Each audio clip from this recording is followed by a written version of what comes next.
Okay. Welcome to episode 7 of the SumerSports show. I'm Eric Eager, the VP of Research and Development at SumerSports. I'm joined by Thomas Dimitrov, the CEO of SumerSports.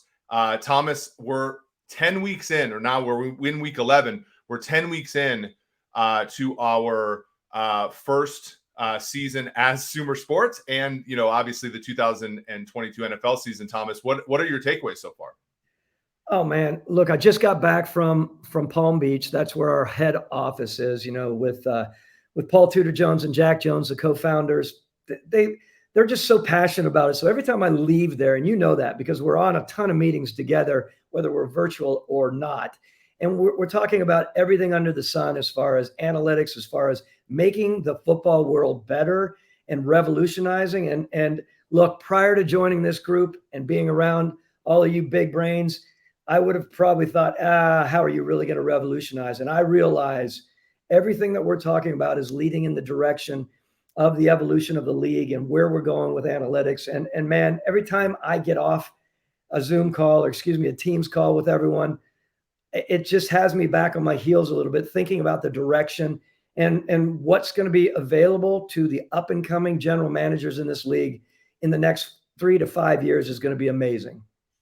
Yeah, absolutely. It's so energizing, and we'll talk a little bit about some of the stuff that we're really getting to, which I think is phenomenal, and it's so refreshing. I mean, I gotta give you a secret, Thomas. Like, my favorite time of the week is the half hour between the podcast and when we first log into this into StreamYard, because you and I are just like going through topics and all the things that we can sort of think about and notions that we can dive into that are just different than what I've been able to in the past. And by the way, we are live for the first time. Frazier in the comments there, thank you. Hello there. Well, hello to you. Thank you for joining us, Mason Dimitrov. We're really happy to have you. And again, Thomas and I are delighted that you all want to share some of your Wednesday night with us. And you're missing Maction to watch us, so we know that is deep to us here. So one of the things that we did last week that I thought was really cool was I said something that I believe, or 3 things that I believed, and like you came back at it a little bit, which I thought was really cool, and it elicited a discussion. And so I want to give you 3 things that I believe about the NFL right now, and specifically a team that is near and dear to my heart as a Minnesotan, but also a friend, of Kwesi Adolfo-Mensah, but also sort of his approach to football. I want to tell you 3 things that I believe about the Minnesota Vikings. The first one, and I think this is going to be a little bit controversial, but I think the Minnesota Vikings are built a lot like the 2021 Los Angeles Rams were built. The Los Angeles Rams, a team that I famously doubted a little bit, just because I didn't think that they necessarily had a good roster from top to bottom, did win a Super Bowl. They did so with what I call like kind of a stars and scrubs approach, right? Where they had amazing football players, Aaron Donald, Cooper Kupp, Andrew Whitworth, Jalen Ramsey, but even down the list a little bit, Leonard Floyd, Odell Beckham Jr., Von Miller ended up, he's more up that list. I look at this, and the last part is they didn't get injured a lot. And I thought that was fundamental to the Rams and Kevin O'Connell moving over. This Vikings team, obviously, Justin Jefferson is in the conversation to be the best player in the league. You have Zadarius Smith is leading the NFL in pressures. You have, Danielle Hunter, who's a good football player, Patrick Peterson, Harrison Smith, Christian Darrisaw, who by PFF standards is the highest graded left tackle in football, Dalvin Cook. And you have injuries that are among the league's lowest. So when I look at this team, there's some of those characteristics I feel like are similar about this Vikings team and last year's Rams team. What do you think? Wow. I mean, so much there. I think it's a really, really good thought and analogy. And yet I was trying to be, as I was thinking about the topic, I was trying to figure out where my sort of critical bent was and what I was feeling inside. And I was honestly putting myself back to, first of all, taking the job in 2008 with the Falcons, right? You're a first-time general manager, like Kwesi Adolfo-Mensah is. Now, I had been around football all my life, and Kwesi's background was much more basketball, of course, and analytics. Really, really smart person, of course. But I put myself in that spot again, and I was thinking, I never once thought about there were some rumblings out there that prior to the season, people would say to me, Thomas, do not come out of the gate as strong as you need to, because the expectations for Arthur Blank are going to be out of this world. And in year 2, if you come back flailing a little bit, you'll have no leeway, and expectations will be way too high. I'm going to tell you right now, categorically, none of us ever think about that. Man, it is a not for long league, and we need to get out of the gate strong. We will take our wins. We will take our special rosters, whatever we can, anytime we can, quite honestly. Now, that doesn't mean we're not visionary, Eric. So I just want to make sure we get that out there. The next thing is, you're talking about this. I think there are some really good parallels to the Rams, Vikings thing, from last year to this year. The only thing I would say to you that I feel a little bit differently about than you maybe is, I don't see the star factor as much on the Vikings group, right? With the Vikings group, I see a lot of good players. I see a good midline quarterback. I see Jefferson, of course, who is top notch as a receiver. I love their move bringing in the new tight end. I mean, to me, that was a classic, first year general manager move that's going to get a massive, in my mind, check. I love the way Hockenstein plays. Mm-hmm. Am I pronouncing that right? Yeah, I think it's Hockenson, excuse me. I love the way he plays. I've always liked the way he moved around with Detroit coming in there. So I think there are some good football players, but I don't see the greatness and the eliteness that I saw in Los Angeles last year. And I will say, last thing, folding in my time in New England, we had a lot of good players over those years. When we went on our run, we didn't have a lot of great players necessarily. We had one for sure, but we had a lot of good players like Bruschi and Vrabel and Troy Brown, and across the board, they all played together. What Kevin O'Connell is doing this year, along with Kwesi, I think they take a good roster and they make it as good as they can, and they capitalize. And I think that's what they're doing right now. Yeah, I think the big thing that you're pointing out, which I think is true, is that Sean McVay is a Hall of Fame coach. I think he's already established that. Raheem Morris is a very good defensive play caller, and they did a lot of cool stuff there. But the Rams stars played to expectation. I think Ramsey played to expectation. Kupp played above expectation. You had 2,000 yards. The Vikings, their what I call stars, are playing higher than expectation. You can't expect a guy like Patrick Peterson at 33 to get the number of interceptions that he's getting. Zadarius Smith missed most of last year, and Donnell Hunter's missed most of the last 2 years. They're playing above expectation. And Christian Darrisaw is a second-year left tackle, and he's playing like Andrew Whitworth. You expect him to be a rock.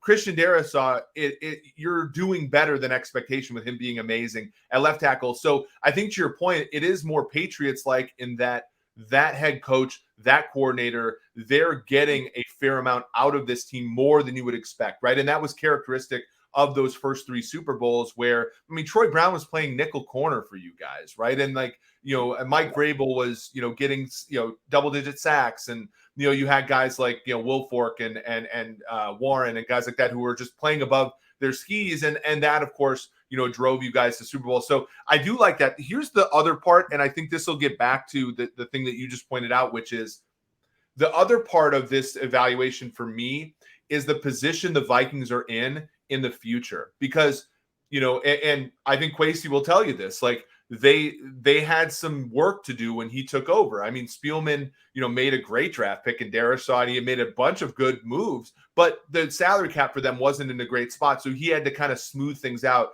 They had to give Cousins the 1-year extension and the void year. They had to give Thielen and all those guys, deals. And next year is not going to be pretty for them. I don't think that they can necessarily add to this roster. So it makes it kind of a win now thing. And fortunately for Les Snead and McVay and Stafford, they won their Super Bowl last year, because this year it's not quite as good. Can you expound? That is a tough situation to be in, where you find yourself, and this is, as somebody who's followed the Vikings my whole life, this is how it always is for the Vikings. They get a pop-up year and they have to win that year, or else it's not as easy after that. Well, look, I'm following you, and I'm thinking, man, I want to put your mind at ease as a Minnesotan for a minute. Everything is so valid. Everything that you're saying is so valid, and yet I keep coming back to Kwesi and Kevin as team builders. And I know that they're not pulling their hair out thinking about next year per all the bad, tough moves we're going to have to make. This goes back to the fact that, again, they have good players. They don't have all of these stars that they're thinking, oh my God, we won't even be able to function. They're going to go in, and I guarantee you right now, Eric, they're looking at that roster, whether their team wants to know about it or not. They're looking at the roster, and Kwesi has to be thinking about putting a little bit of an asterisk beside a couple of these guys here and there, or a highlight mark where it may be, let's keep an eye on this guy. We can potentially replace, because the draft is strong in certain areas, and we can be that much more, we can bring our cap out of that. What are they at? 4.9 right now, at least projected on over the cap as far as, for next year. Obviously they have a lot of work to do, but knowing the draft a little bit, knowing where they can make moves, knowing that what you and I might look at is vital to the success of their team, they may be seeing the downside of some of these players that everyone else is seeing as a shiny, whatever you call it, piece of jewelry. Yeah, like a shiny asset. Where they see Adam Thielen, like the world sees Adam Thielen a little differently than everybody's been around him, who sees him as he's a Ring of Honor Viking, but he's he's on the downturns of his career a little bit. I feel like, and maybe you can expound on this because you did take over a team that had talent, not great talent, but you took over a team that was at least good enough after you made your moves to go 11-5 in year one. Was it easier for you to look more soberly at players that somebody else drafted after you take over a team? I think that is maybe where Kwesi can offer a little pragmatism that maybe Vikings fans who are kind of in their feels about players may not be able to. Very, very, very astute question. No question about that from my perspective. We came in, we made a lot of moves prior, to kicking off that 2008 season, myself and Mike Smith. I mean, D'Angelo Hall, the first move we made was trading him to the Raiders. And by the way, when we traded him to the Raiders, I remember getting a call from Al Davis. And we all know, those of us who follow football, Al Davis, the very first move I ever made as a GM. Think about this. I'm dealing with Al Davis. I mean, if anyone has any parallels to that, like it is. So he calls me up 2 weeks later and he's like, I want my effing pick back. And I'm like, you can't do that. Because and you'll know this about me, my memory. I remember opening night, Monday Night Football 2008, poor D'Angelo Hall in a Raiders uniform was absolutely abused by Jay Cutler, Eddie Royal, and the Denver Broncos. And good on him. He made a career after that, but he lasted 8 games in Oakland. Like that was a crazy, right. Crazy trade. Eric, you're exactly right. Yeah. I'm sorry to interrupt you. I'm only excited about it because when it went down, it was very acrimonious, me dealing with D'Angelo. I was literally walking down the middle of the Combine streets. It was slushy, horrible. He was on the phone with me and he was agitated with me, of course, because he didn't want to leave. That's his world. He's a very talented player, but it was just one of those things that we were making moves because they weren't our guys. We moved on from a number of players that, Keith Brooking, for instance. Keith was a really good football player and a long-time player there. We were making moves over year one and year two that weren't easy to make, but they were easier to make when you didn't bring them in. So back to Kwesi, you're exactly right. Kwesi and Kevin, the way they're going to build this, the way that they see it playing out, going into this year, let's go with these guys and let's have our eye closely focused on some of these players that we know more than likely we're going to move on from, and we're going to hopefully find them in the draft, hopefully in free agency. But believe me, Kwesi's mind, very smart mind, is already thinking about in the future. Yeah, absolutely. And so I guess the third thing that I think is, so the first thing I think is that they're similar to the Rams. I think you're right, though. There is a gap between the two, but a gap maybe that can be covered up by good coaching, even though the Rams had great coaching too. But I think secondly is they're not in a great position after this year. I do think it's limited though. And I think in 24, they're going to have a fairly solid chance to do things again. So all in all, and again, this is when you look at the history of the Vikings, at least in my lifetime, 1998, it was Randall Cunningham, right? That was his last hurrah. In 2000, it was Dante Culpepper. That was like the Dennis Green's last hurrah. He was fired a year later. 2009 was the one good Brett Favre year that was left, right? And then in 2017, it was the one Case Keenum year, right? And so I feel like with Cousins, this could be Cousins' last chance to win something meaningful for the Vikings because of age. You've already seen his statistics decline, but also just like his contract and that kind of thing. In Vikings history, it's always been you lose in the NFC title game, you kind of buy right back into what got you there, which was kind of lucky / unsustainable, and then it hurts your franchise for another few years. What I think is you got to win it this year, because if you don't, it's just going to cause, I think, a difficult set of decisions for next year and the year after. But to your point, I think Kwesi and Kevin O'Connell are very much, equipped to make those tough choices. Well, you're looking at it from, you have to win from your standpoint. You've been following this team for a long time. As I look at it from a former executive in the league, I'm thinking you don't have to win it. I mean, there's no massive pressure. It's great what they're doing. 8-1. I mean, that's a really impressive place to be. You contrast to, I know you're in the process of writing a pretty cool article on the Bears. I mean, reading some of the beginning points on that, you're right on the dial on that as well. But we have a GM there, Ryan Poles, who's in a completely different situation as far as the record, right? Ryan Poles right now, no disrespect, is not going to be up for, what we all talk about, as much as we don't admit to talking about it, is not going to be up for an Executive of the Year award this year. He's just not. A guy like Kwesi Adolfo-Mensah might be, but they might also look at it as like, well, he had a team that Rick Spielman had pretty much in place, and you can argue it the way you want to argue it, Eric. Zimmer is a good football coach. Things just got away from him there. Of course, he had to make a change. So there are so many ups and downs to all this, which is going to be really interesting to see. Suffice it to say, I don't think they need to win this year. I think they need to show consistency and not take this year. Next year, they lose some players. They try to fit their own people in. And then all of a sudden, they're on the lower half of 500. Then their eyes are like, wow, they don't have the same team. Now what? Yeah, I think you're absolutely right. And I think one of the reasons, the Vikings job might not have been as attractive to Ryan Poles was the fact that you had to do some of this competitive rebuild.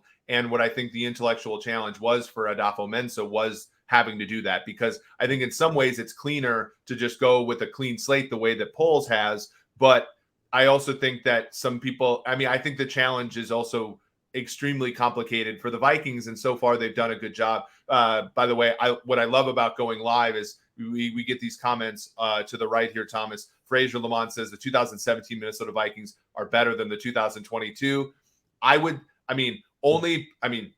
Thielen was on both teams. Thielen was younger and better back then. Danielle Hunter was on both teams. He's younger and better than back then. I also think I do agree with that statement, but at the same time, I also think the league was better in 2017. It was, as a member of a team that made the playoffs last year, Thomas. Like, the league in 2017, I think, was a little stronger than the league this year, which is one more point to my Rams point, which was the thing I think I missed about the Rams last year was they identified a league that was not top heavy.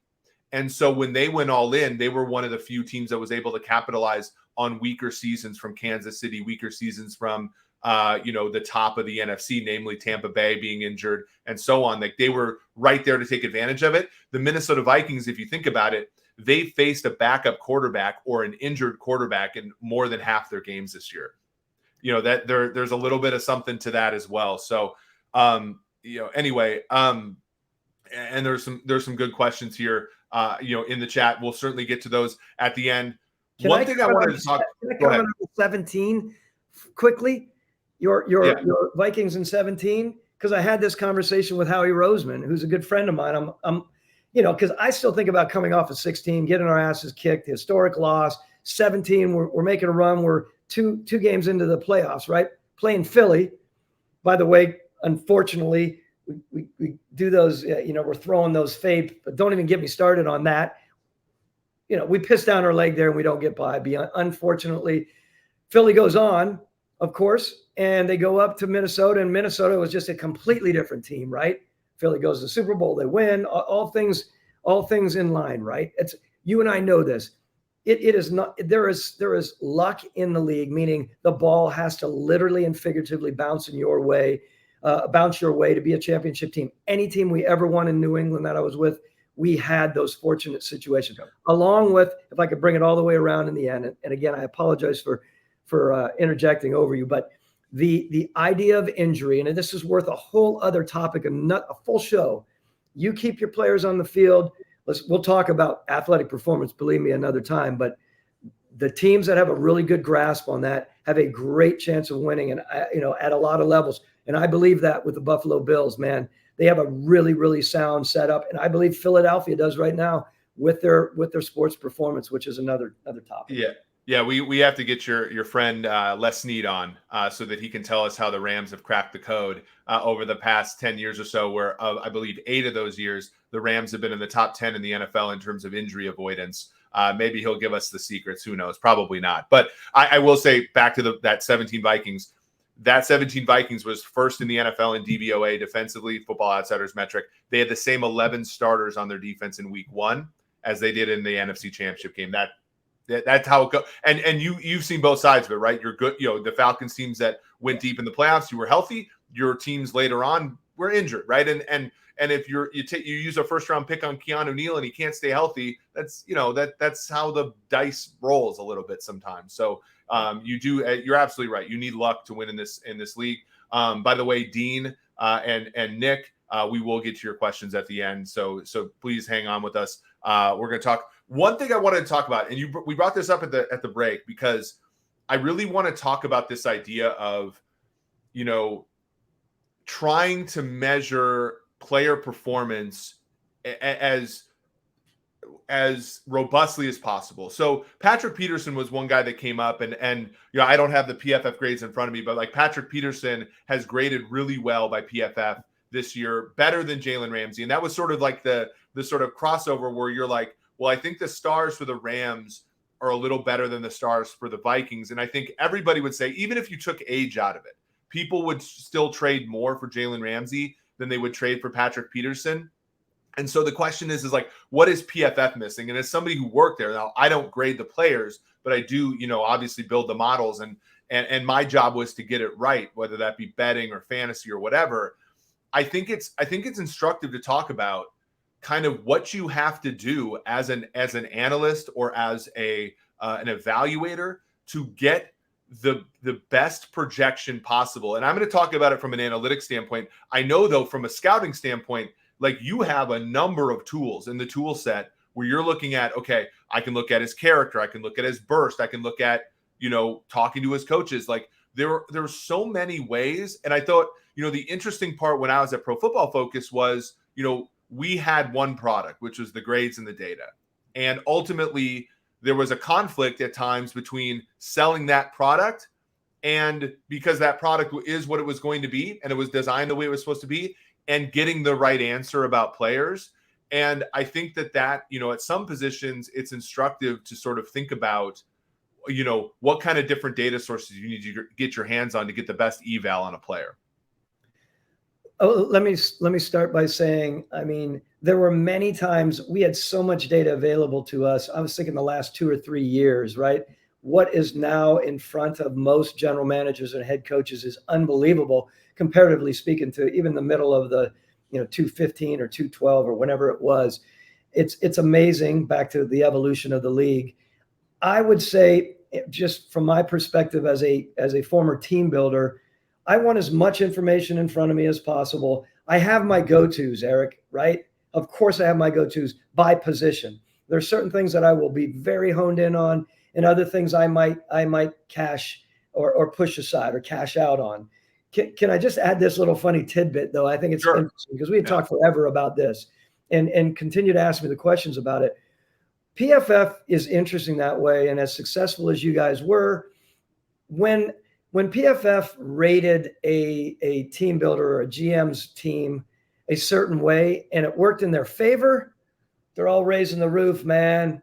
I mean, AJ Terrell, I'm gone now, but I mean, when I saw last year that AJ Terrell was the best in the world, and I had people texting me because PFF had graded him. We had to talk about that a little bit earlier. Yeah. But he was unbelievably, It was just what a great pick. Yeah, okay, I appreciate it, and I really like him. But the times when our O-line was just skewered by you at PFF, I'd be thinking, I don't pay any attention to that. So it's kind of which side of the fence are you on with it, right? When data works in your favor, you utilize it, right? As a GM, you utilize it showing your head coach. You utilize it with your owner who has questions, and you're able to say, look at this, Arthur Blank, A, B, and C, and X, Y, and Z, not only on, box score data or statistics, but on advanced analytics that Eric Eager from PFF is coming up with. That goes a long way if you utilize it properly. No, it's so right. And I think you said something so cogent there, which was it's different for different positions. So like I will go to my grave basically saying the offensive and defensive line stuff for PFF is wonderful. Like they do a really good job of, the one-on-one matchups, especially in the passing game, but also in the run game. And I think it's just, and wide receiver, I think they do a really good job on those. And I think they've and to their credit, they went and collected new data. I had 3 interns this summer before I joined Sumer working on all blocking and all coverage. And so they're going after new insights, which I thought was fantastic. But like when it came to like corner, like when their system was very targeted towards just like targeted plays. And so obviously like if you are targeted, that means, much like in soccer, if you have to get a slide tackle, that means you were out of position in the first place. So there is some signal there, but it just, if you're Patrick Peterson, you get 2 interceptions on Sunday, you're going to get the highest PFF grade ever. And it's like, there are some play like Nnamdi Asomugha would go years without an interception, and he was one of the best players in the whole game.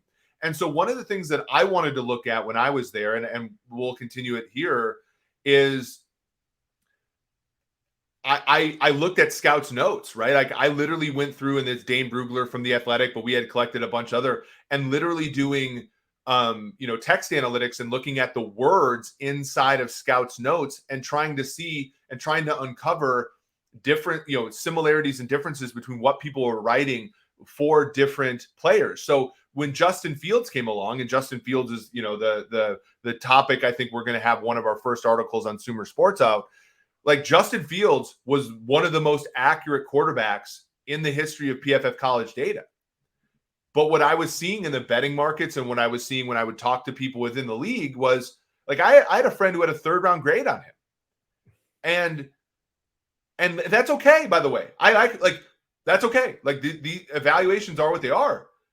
When I went and did the text analytics data, the text analytics gave him a 3rd round grade, meaning and so, when folks were looking, they thought he was going to be the 3rd pick to the Niners. They thought he was going to be the 8th pick to Carolina, or the 9th pick to Denver. He ends up 11th pick to Chicago, and he struggles early on. And you're starting to think, okay, well, the data that we collected about him at PFF, the play-by-play, the grading, the charting, all that stuff was somehow missing something that a scout and maybe it's just a one-off thing, it could just be noise, but a scout was what could intuitively see and sort of interact with that was, similar to something they had saw in a quarterback who had struggled similarly in his career.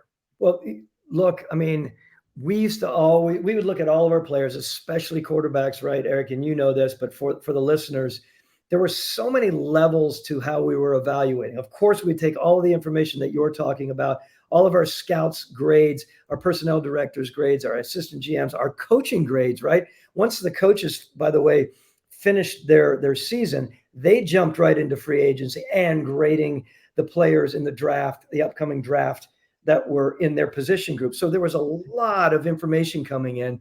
But one thing, or a couple of things that I'm bullish on, and most are, we could go and sell SumerSports to every team in this league, which hopefully we do. We have grandiose visions of doing something very special, and we'll talk a little bit about that more as we talk about coaching, right?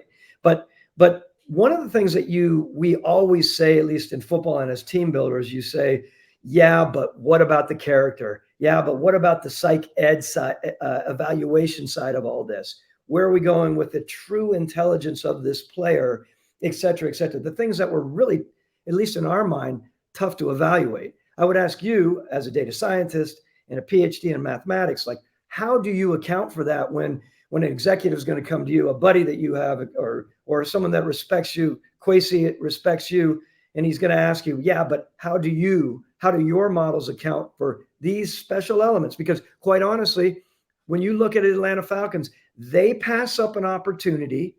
Yes, they still had Matt Ryan, but that group knew where Matt Ryan was, where he was. He was still good. He could still win games, but they also had to plan for the future. They passed up Fields, took one of the best tight ends to come along, pure athletes, pure athletic ability. Nothing against him or the pick. I'm just saying, by the way, obviously they're not using him. They're taking a lot of heat here in Atlanta by not using Pitts as much, but they passed up a quarterback that could be an heir apparent, could be very different. Who knows? For a tight end, a whole other topic, right? How high do you go with certain positions? But they did for a reason. I guarantee there were a reason. How far back would they have gone to get Fields? Who knows? The fact that they passed up 4th overall pick, right? To take the heir apparent, there was something there that didn't show up in the models that you were creating.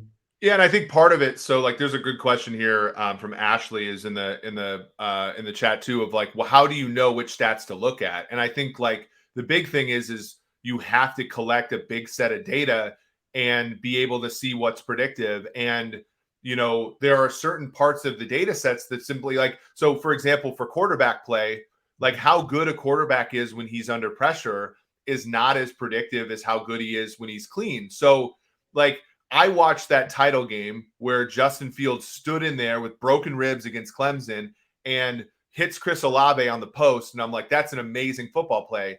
But if the pressure comes a quarter of a second earlier, like that's not a touchdown. And maybe Ohio State doesn't run away with that game. And yet all of the narratives that we have about that guy are changed, right? And so you have to like guard against that, right? And again, the way you look at it is you take a set of data and you subset it, and then you look, okay, how does that predict what I care about in the future? So something like expected points added or something like completion percentage above expected, something that you care about, right? Something that you care about. And that, by the way, there was a really good question in here about by Dean who says, or Nick who just left the chat, has said, how much does Moneyball get stifled in a cap, and how can Moneyball will Moneyball ever get to a point in the NFL where it's so universally adopted that it's not fun anymore, like in baseball? And this is where I'll say no. I think that teams are so different schematically that you're all chasing. The game is so non-stationary that what is optimal at a given point in time will always change. And so that is part of your data too, is like find what your objective is, right? And that objective is different, as you said, for Ryan Poles as it is for Kwesi Adofo-Mensah in year one, and find the data that predicts success in that environment the best, right? And so, it could be for the Falcons, like you wanted a guy like Justin Fields to sit for a year because of Matt Ryan's cap hit and the fact that he was going to be on the team no matter what, right? And you saw maybe, and again, I'm not casting dispersion on that. I think Justin Fields, from all indications, is a wonderful human being, but like he had trouble sitting when he was at Georgia, right? And he transferred, right? So you don't know necessarily. And again, I'm just guessing, but there might be things that are so beyond what we're trying to capture that is hidden in what these scouts know. And my big thing, and like if as I pitch Sumer to people, my thing is look, all of the information that you gather is valuable. It's our job to extract the maximum amount of value out of it. That's what data science's job is to do. And like, and to your point, there are just things that traditional data collection methods are not collecting. Where my fascination was, in those last 2 or 3 years, as I really started honing in, and we had people in the Falcons organization who were really growing in that field, and data scientists, that I had a great deal of respect for and what we were doing. And I was so hungry and yearning for information to supplement what I already believed humbly was my art and I hate to say my genius, but I say it not as a genius, but as someone like Thomas. You were one of 32 men at one time to be NFL general managers. It's okay to be like, it's okay to say that. But you know what I'm saying? Like, yeah. You feel very comfortable. It's why we say, just to come back to Sumer for a minute, by developing what we're developing, you can take the good football team builders and evaluators and supplement and augment. We've said that a number of times with not only our roster optimization tool, of course, but a lot of what we're putting into our algorithms. And it really, I truly believe from the bottom of my heart, it's going to make that good GM the very good GM and potentially a Hall of Fame GM, because the more that these GMs are open to understand, if they have a good eye and they understand the elements of building a team, and they're open-minded enough to take those really vital analytics and not just the base analytics, but to your point, the advanced analytics that I could come knocking on my door. Again, I say this humbly enough or whatever it is. If you were to be my assistant GM in another world and I came to you, I'm like, I have all of my scouting reports here. I want your approach, your model approach, to tell me who are truly the top 5 corners or the top 5 centers in this draft. That's where I would love to go. This league, last point, and we will talk about it many times over in these pods, this is a juxtapositioning league. We are always comparing. And the more we can compare with the more data, to the question by one of the listeners, it's figuring out what you can truly use, getting people like yourself that's going to help that general manager understand what to use and potentially what to jettison, because there's, you can only do so much. Then I think you have a fighting chance to be special, and you can prove that to your owner and hopefully parlay that into a number of contracts. Yeah, for sure. And I think the biggest thing, by the way, is it has to be a team in every sense of the word, right? So like and one of the things I'm really truly impressed with when I talk to my friends in the league who are analytics people in the league, it is that we part. And coming at it from an outsider. Look, I work full-time PFF 2018 to 2022. Prior to that, I was a consultant. I've never worked for a team. I've worked with teams as part of my contract with PFF. The one thing that I changed my worldview so immensely after, reading Moneyball, watching Money, all that stuff. I always thought that there was a conflict. And one thing that I always found so refreshing about the good actors in the league, from my perspective, was it was all about we, right? And there was not the thing about this that's going to make it work is going to be people who are like, look, if it's my principal component that is the reason this guy's drafted, wonderful, that's amazing. But if it's Thomas's, or if it's the director of player personnel or whatever, that's great too. We're all a team, and there's got to be, and there is, I think in a lot of cases, especially with the good actors, I think that there's got to be that kind of that there has to be that team element of like, whoever's opinion it is, it doesn't matter, we're a team type of thing. And I to me, I think that that's one refreshing thing about football, is it is truly a team game. And I think we exude that at Sumer as well with a lot of our discussions. It's sort of like a very linear, thing in terms of whose ideas get used and things like that. So a very fun discussion topic. It does lead me into, by the way, this next one, because we have to talk about it. We talked about the Colts all throughout this podcast because they've been an interesting one. They win this week in Las Vegas against Josh McDaniels and the Vegas Raiders. Question I have about Jeff Saturday, not him specifically, but in general, like, is there something to this idea of a coach being able to sort of rally the troops, kind of stay away from the play calling, stay away from the minutia, and be able to rally players? Or is it just noise? Is this just, look, the Raiders are struggling. They haven't had the greatest year in the world. The Colts have talent. That's why they were favored to win the AFC South at the beginning of the year, and things just came together in a win. Or is there something more fundamental to take from Sunday? Well, I mean, I want us to be free of the diatribes that I'm sure we could, riff on here, as far as, maybe, what Bill Cowher was talking about on live television, and Joe Thomas. I mean, they were strong. They were coming after not Jeff Saturday, the person or the leader. I mean, obviously, there's no question about that. Everyone understands that.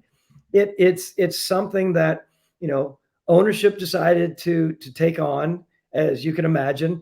I'm not going to in any way speak for Chris Ballard as the general manager for the Colts, But that is a really, really multi-layered, I use that, complicated, obfuscated situation to be in as a general manager. You have to keep morale up. You have to keep the coaches, because I guarantee there is a lot of pissing and moaning around that building about what happened.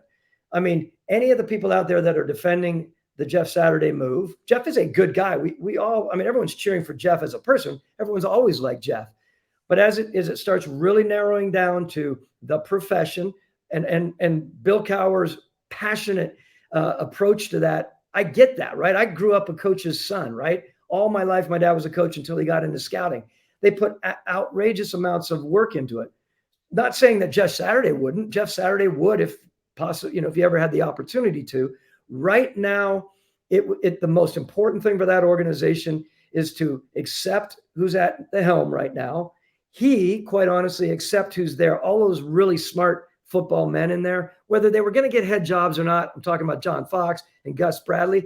Those guys are damn good coaches. There's a good coaching staff there with a lot of good football people. He needs to navigate that properly. Everyone needs to put that aside. Matt Ryan even needs to. Matt answered like Matt normally would. Very happy. Loved the way that Jeff Saturday approached everything.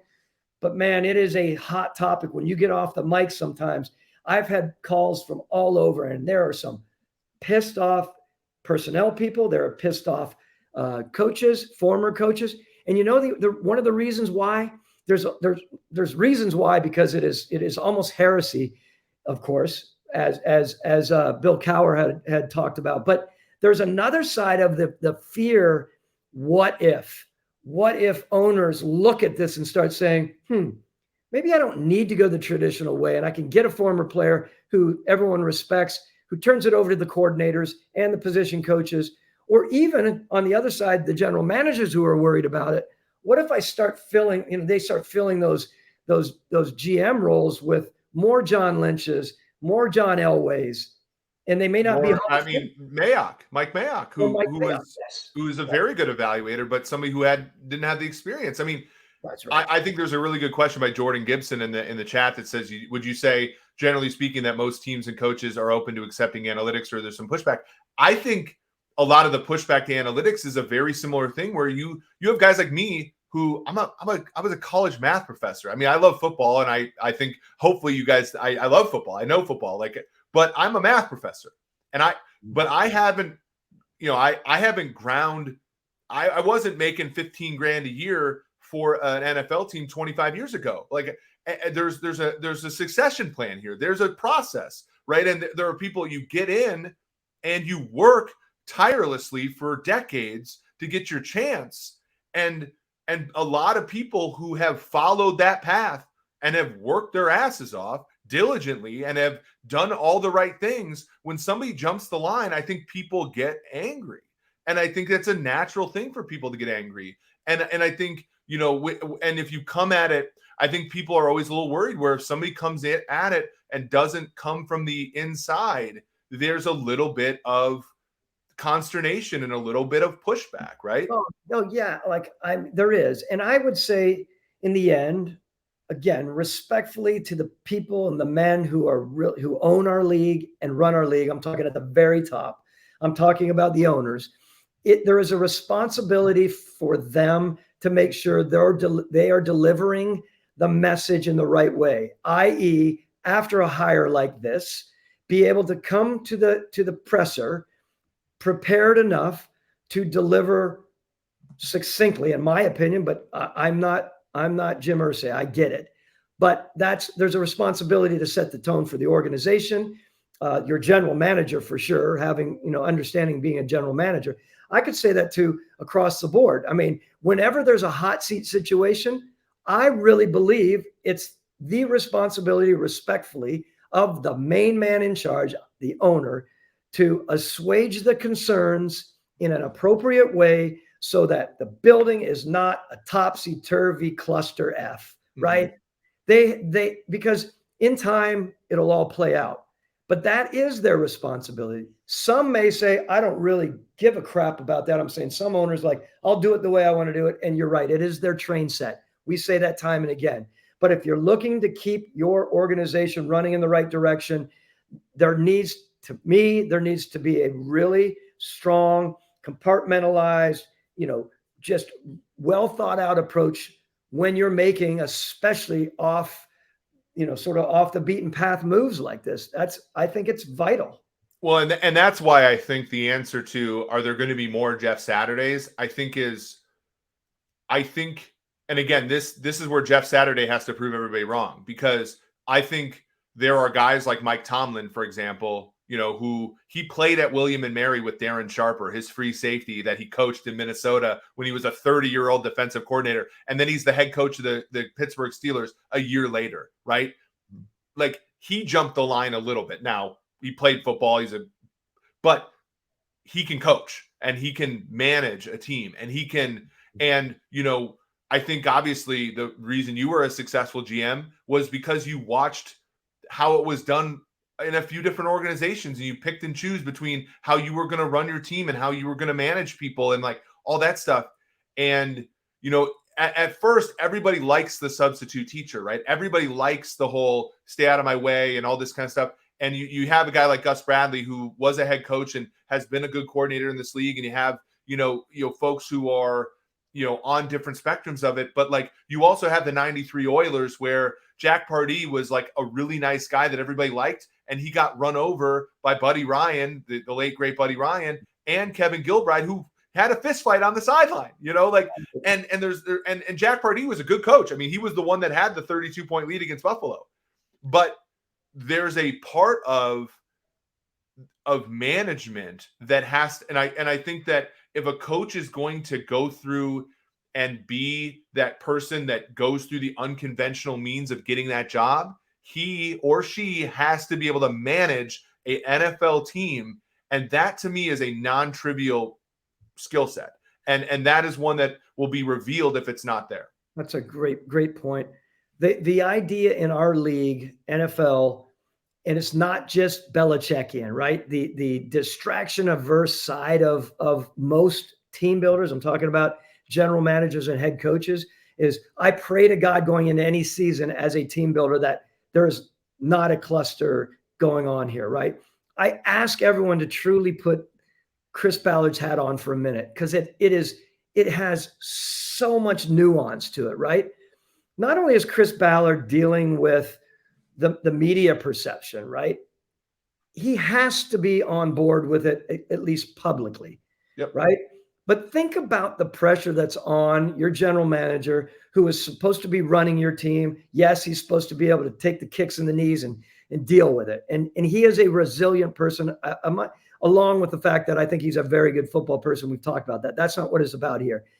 That said, the distractions that are now within that organization for a general manager like that, not only about the players and how it's perceived, it's now who has the power, what is the situation, even though, Chris is in charge there. He has 53. He is the dude in charge.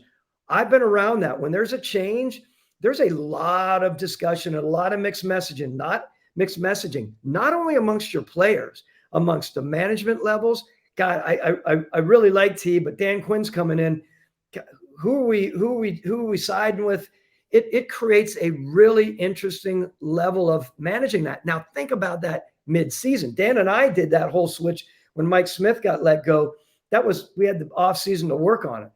Right in the middle of all this, Chris Ballard has to manage all that, continue to focus on the team. And oh, by the way, the last thing, Eric, I don't want to get away from this.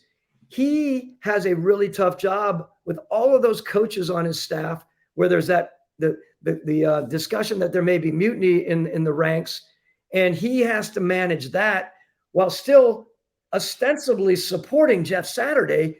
But the guys he's been shoulder to shoulder with, I mean, how do you approach that? As a good leader, you have to walk with your head up. That's tough. I mean, the thing, and we've all been part of organizations, right? Like the hard part is, and this was the same, whether I was a professor or at PFF, and like, you have to, I call it disagree and commit, right? Mm-hmm. There are parts of life where you don't get your way. And if you're going to be part of a team, you have to disagree and commit or leave, but you're not leaving.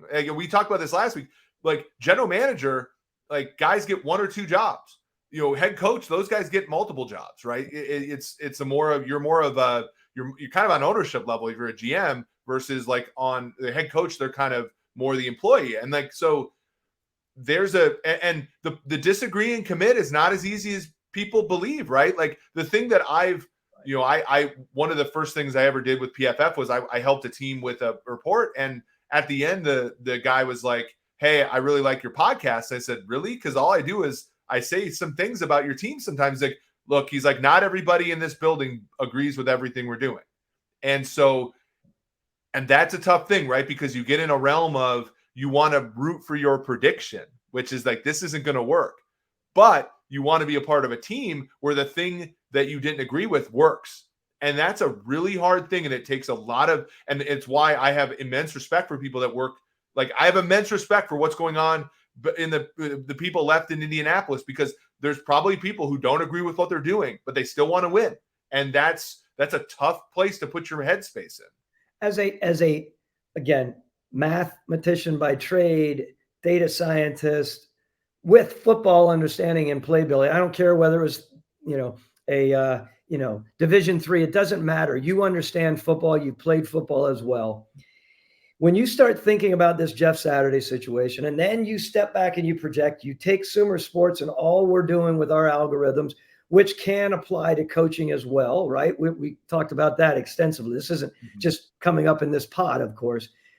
Do you think that where you are, you could be very helpful with that big picture, of a search situation in the NFL from a data scientist standpoint first? Fraser puts a really good question in the chat, which is, how do you evaluate coaching? And I think, one of the ways to do that is that, well, first you have to be able to evaluate players, because you have to know how good the group of players that a coach is working with are. Now, there's a little bit of the difficulty there, because everybody knows that good coaches make players better, but it's an easier time of it to call offensive plays for Tom Brady than it is for Brian Hoyer. Like, that's just a fact, right? So you have to basically, let's say, like, okay, adjusting for talent, adjusting for situation, adjusting for difficulty. How well does a coach do? And, we have great minds here, Sean Clement, Paul Sabin. Back when I was at PFF, it was myself and Tage Seth and other people were doing this work where it was like, how good is this team? Okay, let's say, okay, this is the expected outcome for this team. Okay, how do they do above and beyond that, right? And there's even simple ways like the betting market. Like last year, Andy Reid, it was the first time in his Kansas City Chiefs tenure that the Chiefs went under their market win total, meaning the market sets a number, people bet both sides, and Andy Reid goes over every year, right? He's probably going to go over again this year. So that's like a simple way of doing it. Another way, of course, is to look at the decisions that a coach is making. And this is where I get, we talk about Frank Reich, is like, you can look at fourth down decisions. You can look at 2-point conversion decisions. You can look at timeouts. Like how many timeouts is this coach taking above and beyond what you would expect early in the game? The cool thing about Jeff Saturday was he didn't burn any timeouts last week. Like, he had all of his timeouts. So when it was time to come back from a 5-point deficit at the end of the game, well, he had all of his tools in the toolbox. That's a good sign, right? And that's the work of John Park and George Lee and all of his analytics guys, but also good on him for holding his water, because ultimately he's the decision maker.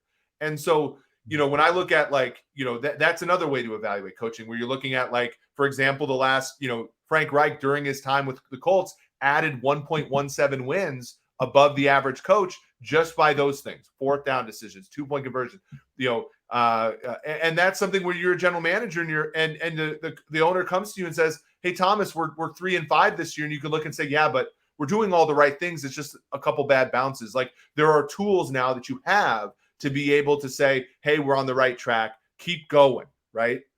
Versus, hey, we're struggling right now. We gotta figure out something different fundamentally. Well, and this is a lead into another topic, another time, because we'll be strong on this when there are truly coaching changes.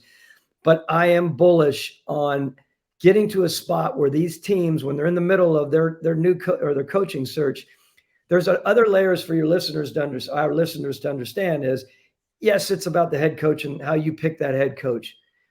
Also, very, very important how you're picking the coordinators. But what's overlooked at times, that's huge, don't get me wrong, is the next wave. When you start talking about position coaches, there are way too many sort of whimsical choices on putting together the entire staff versus, okay, I got my head coach, I got my two coordinators. It really doesn't matter. Anyone who's ever been a team builder, who has sat beside the owner and the president when they're going and the new head coach, and you're trying to figure out your coaching staff, it is vital that you put the right staff together. You know why? We've talked about this a little bit. Many reasons. You're developing the players. There's so many things. Most of the position coaches are responsible for the substitutions. We've talked about that before. That is a big thing. There is a lot there. And if you just, as a head coach, if Jeff Saturday or Dan Campbell just goes out there and brings in players that he played in the NFL with because they were good guys and they were smart guys, there's a lot more to it than just your loyal myrmidons that are going to be on your side. You have to pick the right coaches. Where I believe statistical analysis can be doing wonderful things in the future in how you help put the entire staff together. Yeah, for sure. And I mean, think about this, like team success is a combination of usage of players, efficiency of players, and basically like hitting the right side of variance, right? And I think obviously usage of players, as you just said, that's assistant coaches. Efficiency is about how good your players are, and hitting on the right side of variance, that is where coaches, I think, add the most. And so you're looking at 3 inputs there, not just the one, and that's an important thing. So cool. We're at 56 minutes right now. Obviously, this has been a lot of fun. There's a lot of good energy here. We really thank the chat and the listeners. There's been a steady set of listeners here. We really appreciate you. We're going to read some questions here. By the way, for those of you that are not familiar, at SumerSports on Twitter, to follow, we're tweeting out cool stats and graphics that we're making as a part of what we're working on. Some of the stuff is walled off. Most of the stuff is walled off for the teams, but some of the stuff we're allowed to make a little bit public. At SumerSports on Twitter, if you're interested at all in that. And then obviously, please, if you like this podcast, please subscribe to the YouTube page at SumerSports on YouTube. The more the subscribers if you subscribe, you'll get notices every time Thomas and I make one of these podcasts. And also I cut up these podcasts and make smaller versions of it so that you can listen to those kind of 2-minute sound bites whenever you're going to the bathroom or you're sitting in line at a coffee shop or something. Those have been valuable as well. So, okay. On SumerSports, I tweet out Monday. Does anybody have questions for the pod? We've gotten some good ones. I really like this because I'm a huge fan of offensive line coaches, and this is a great question. So this is from Sean Donahue. Does an elite position coach, so Scarnecchia comes to mind, does that play into player evaluation and acquisition strategy at all? Great question, Donahoe, by the way. I would say this. I was with Dante Scarnecchia in New England. Just so everyone knows, Dante Scarnecchia, one of the very best O-line coaches in the history of our game. He was very involved, by the way. I didn't even know if you knew this, Eric. We put together this ideation pod at the beginning of kicking off SumerSports, and he was a very important part of our ideation pod per discussions about O-line. Was so happy to have him on board. Yes, as a general manager, if you have strong people at the position coaching spot and that they develop well, that they have a history of taking athletes and molding them, teaching them the right way, of course, right?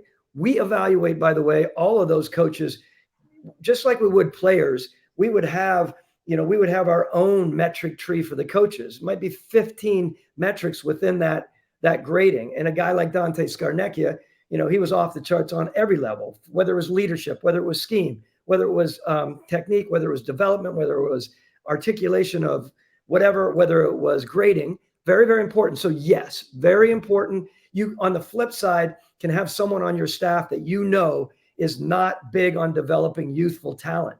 That is a bear as a general manager. You might love the guy. You might sit down in the lunchroom and talk with him about the history of the league, and yet you're pulling your hair out because they are not developers of talent, nor do they care. If they had their ways, they would bring in the veteran guys. John Gruden, who was a great coach out there one time, it can be argued by many people, but really, really good football family and coach. That wasn't his shtick. He did not want to bring in the young guys to develop. Of course, he's not a position coach, but it's very, very important to make sure that you know your staff. That one of the very important things about a GM, brother, you need to not only know your personnel staff, you need to know your coaching staff, where the strengths are. It's a great question. Yeah, because veterans are expensive. Right. Right? I mean, and like we think of like veteran minimum guys and all this kind of stuff, but veteran minimum guys are expensive too, because if they have a great year, they're going to want a contract extension. Whereas rookies, they're locked in for 3-4 years at their current price. There's value in knowing that your coach is one of the guys, is a developer versus somebody who's more of a, a veteran kind of guy. So it's extremely important. This is a question I think for both of us, but you with more of a traditional football background and me, it's like, what should be made? And this is from Luke Saihogos on Twitter. What should be made of the sudden uptick in rushing efficiency league-wide? I am working under the assumption that it is a combination of poor league-wide quarterback play, pass protection, but I also could see this just being variance. This is a great question. I think Tay Seth, former intern of mine, listener to the show, as well, asked about the same thing. And this came in today, so maybe it's caught you a little off guard, Thomas. But like, we talk about the league not being stationary, right? What works back when Drew Brees, Phillip Rivers, Big Ben, Tom Brady, Aaron Rodgers, Patrick Mahomes, Alex Smith, all those good quarterbacks are in their prime. And Alex Smith was not belong in that group, but he's a good quarterback. Are all those quarterbacks are in their prime? Versus now, where it's a bunch of young guys trying to figure it out, a bunch of old guys trying to hang on, and Patrick Mahomes. Well, I'm curious. I not just because I didn't expect the question. I would love to hear your lead in from an analytics perspective, and then I'd love to riff on it, because it's another really good question. And we keep getting these great questions, and I'd love you to comment on Luke's comment first. Yeah. So generally speaking, passing in the NFL is more efficient than running, and it's almost like, except for second and third and fourth and short. So 2nd and 3 are shorter, 3rd and 2 are shorter, 4th and 2 are shorter. Passing is more efficient than running across the board. Whether you look at yards per play, whether you look at expected points added, however you look at it, passing is more efficient than running. And so, the big thing, and the other thing is that play action efficiency does not depend on the running game in any meaningful way, meaning the whole idea of establishing the run has been proven to be somewhat of a myth, meaning you don't have to run the ball 7 times for play action to work. It just works. And you look at the tracking data and stuff, linebackers move, and it's weird, right? And, as a tight end in my career, like, I liked running the football. No one liked pass protecting. No one liked, we all liked running the ball. So there's always, I think always pushback against analytics, because analytics usually is like, look, you should run less.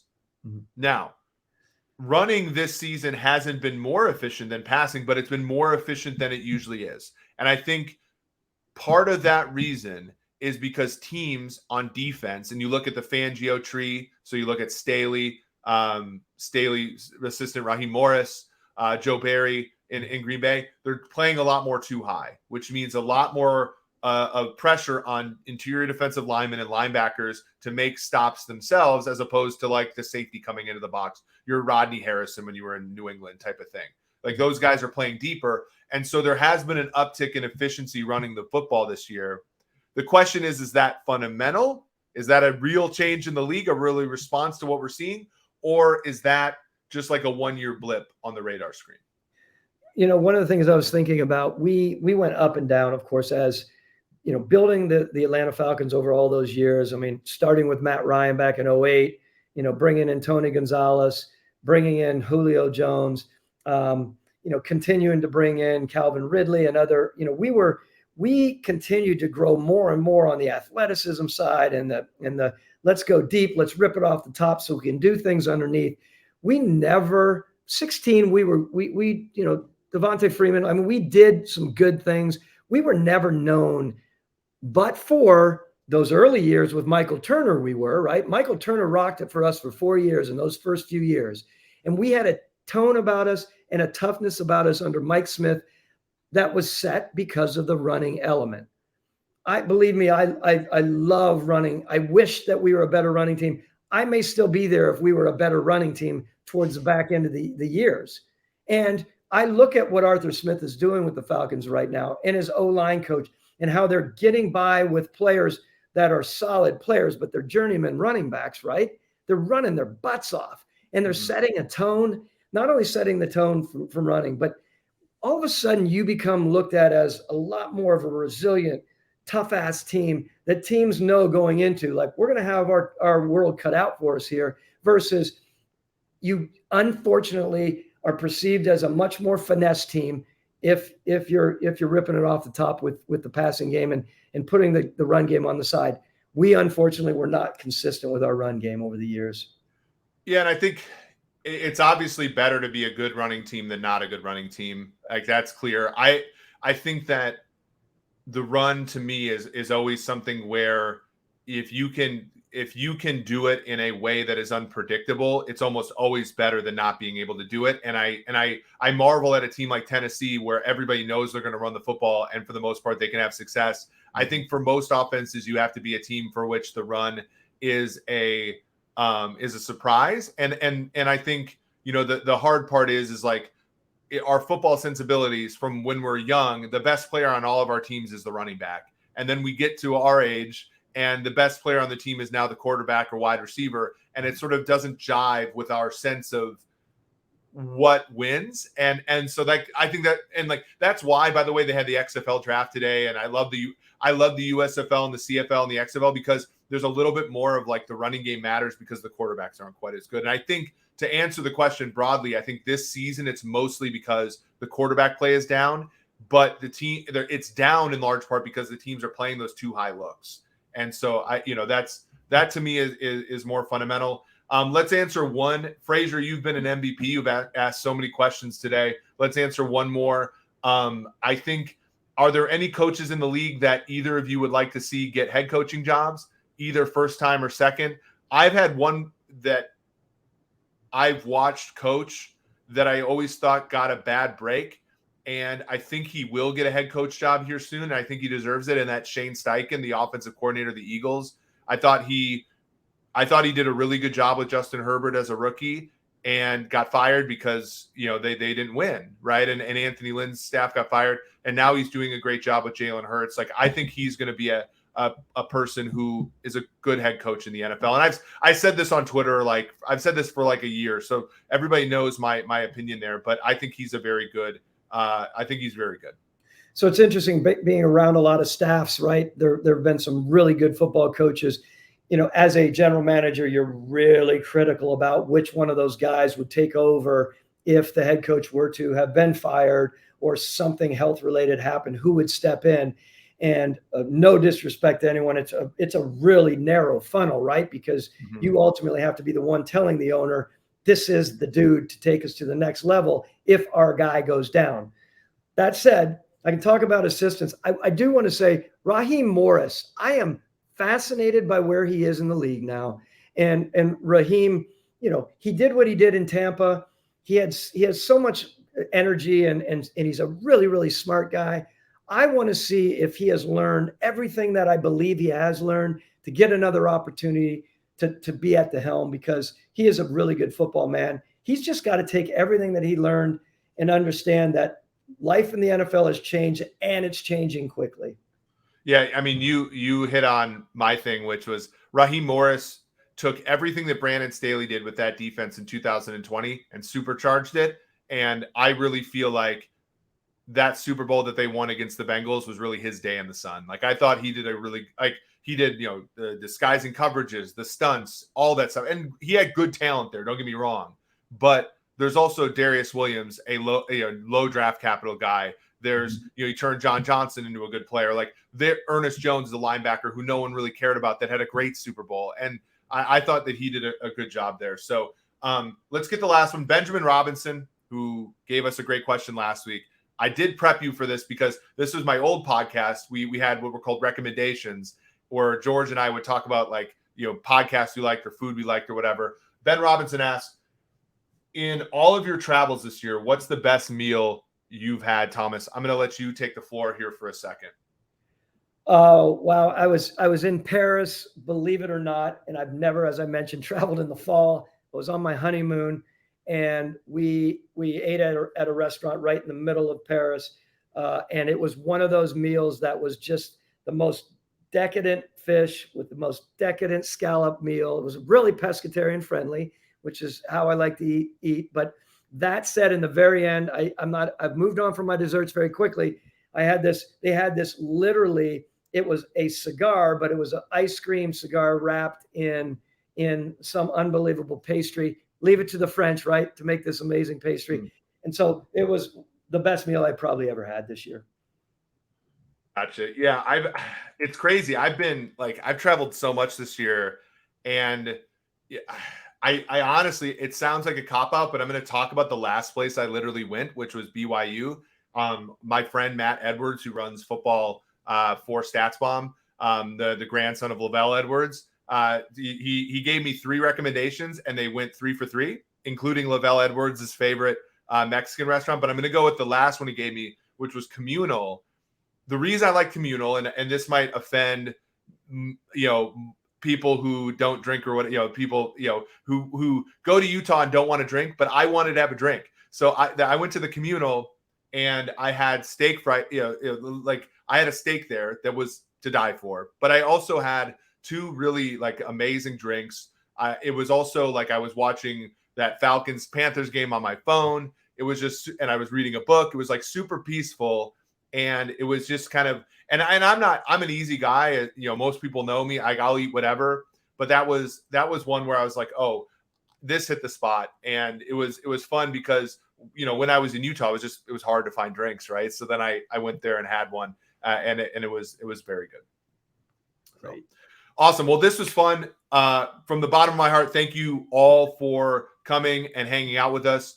We went a little long, but I think, no one's going to, no one's going to fault us for that. It was such good conversation with so many good topics. And honestly, Thomas, like we didn't get to like half the stuff on the page, which means next week's going to be even better. So for Thomas Dimitrov, this has been Eric Eager. This has been episode 7 of the SumerSports Show. Thank you all for coming.